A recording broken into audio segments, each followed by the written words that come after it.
At this pop-up store in Sydney, racks of clothing feature designs by Aboriginal artists. But what these shoppers might not know is this business is Indigenous-owned. It's about agency. I think for a long time our affairs have been in other people's hands.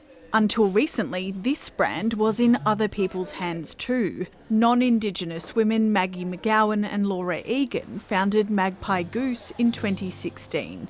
They licensed artwork from artists in remote communities that was screen printed onto fabric and then made into garments in a Sydney factory. So it's really been testing, trying different things and seeing how that works, getting feedback from people we're working with and refining the process. It wasn't without challenges. Magpie Goose faced criticism about its ownership structure and licensing arrangements on social media. Now, Maggie and Laura have handed control of the business to new owners, including proud Aboriginal man Troy Casey. I think we're seeing a rising conscious consumer, definitely asking questions about who runs the business, who makes the products, where is it made. That interest rose last year as the Black Lives Matter movement spurred support for black-owned businesses in the US and beyond. After the murder of George Floyd in Minnesota, protests erupted across the globe, including in Australia. On social media, major brands flooded Instagram feeds with black tiles, ads featuring diverse models and athletes, and statements of solidarity. But for Nigerian-born beauty boss Sharon Shooter, it was a performance that rang hollow.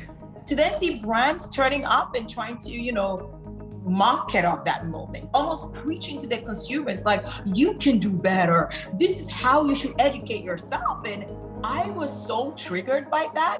She launched Pull Up for Change, a campaign calling on brands to pull up or shut up and disclose their own scorecard on diversity and ownership structures. It has to go beyond well-crafted corporate statements and actually move into action and accountability. And before you act, you have to firstly recognize that you have a problem. You cannot be preaching to other people about racism when your board is whiter than snow.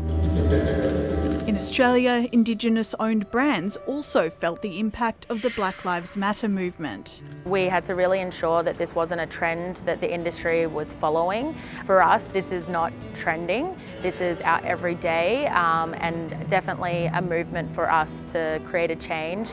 At this year's Australian Fashion Week, Indigenous-owned brands were showcased alongside some of the country's biggest designers. Merriam-Mer woman Grace Lillian Lee spearheaded the First Nations show and hopes it signals a permanent shift. We've got some beautiful collaborations with major labels.